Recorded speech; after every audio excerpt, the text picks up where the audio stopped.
to relate to each other. One great character of the Ramayana, which I'm sure everyone likes to know, and I promised one of our doctors before the meeting to talk about, is Hanumanji. Hanumanji, how can we explain such a very complex character? How can it be that a structure in our body will become small, then become big, then send messages, then go through a small hole, then burn the city, then bring healing aspects and all of that? And if we look at it carefully, we find it is the hormonal system. All our endocrine system together is under the control of Hanumanji. And you know, the hormones are very tiny molecules, you can't even see them under the microscope, that travel everywhere in the body, that can penetrate through small holes that sit on receptors. They send messages, they are messengers actually, and therefore this is how it is a message. Yet, as a whole, as a group, they are huge. In a split second or a few seconds, if you have a secretion of hormones, a certain type of hormone in the body, your whole metabolism can be changed, your digestion can be changed, your immune system can be activated or deactivated.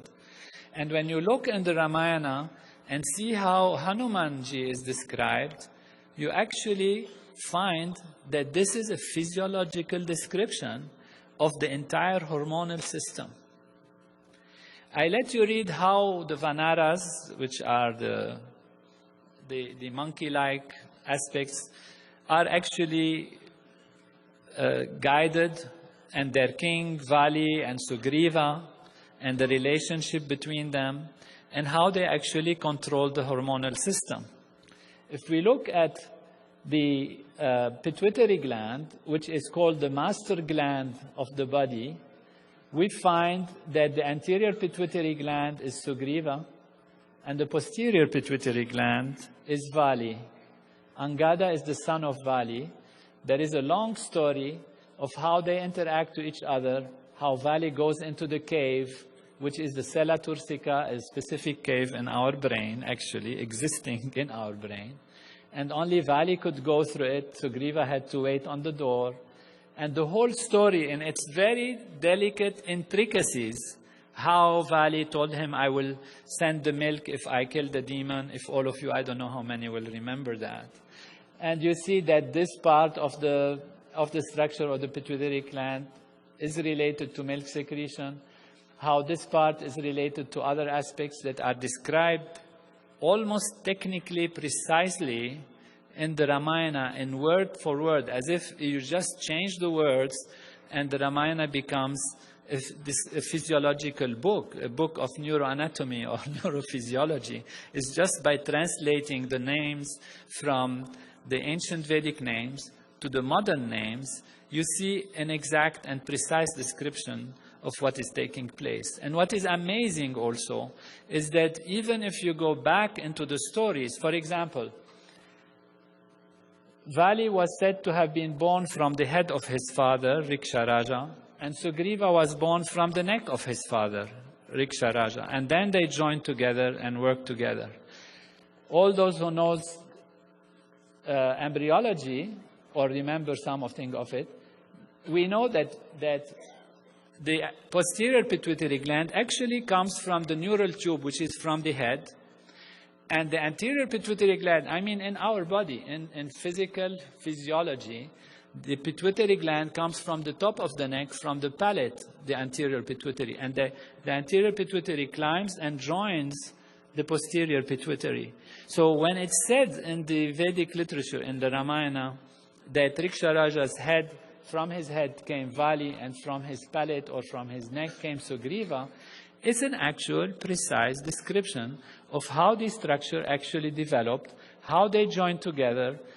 So these are just a few examples.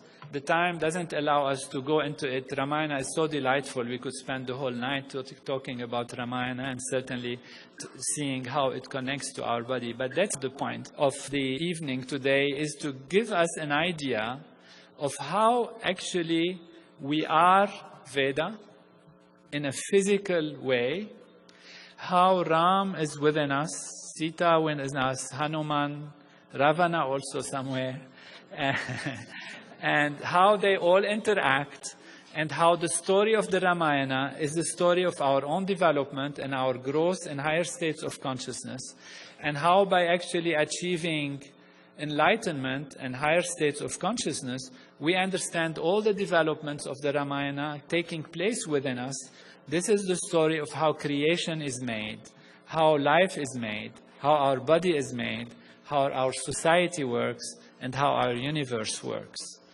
This knowledge, which comes from direct experience, is perfect and complete knowledge. If we go back in history, what was the reference for action, the reference for thinking, for behaving? It was self-referral, pure knowledge. Today, modern science has given us a lot to improve our life. We have cars, we go to the moon, we fly fast, etc. But we always refer in our actions, in our politics, in creating our laws, in our decision-making, to our self-referral values within us. We refer to what we know best to do. And that is because our physiology is also an instrument of knowledge that when perfected and when awakened in all of its values, it can know everything, it can be everything, and it can live life in perfection. You have that knowledge. Your tradition, your ancestors, your parents have upheld that tradition for generations and generations. And today it's only because modern science had advanced enough that we can truly recognize the value of this knowledge. However, if I'm here for anything, is to share this with you and truly to have the opportunity to thank you and thank Veda Bhumi Bharat, Deva Bhumi Bharat,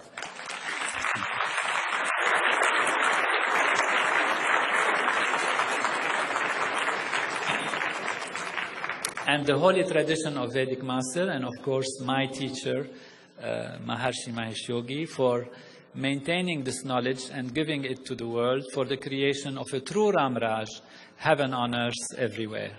Jai Guru.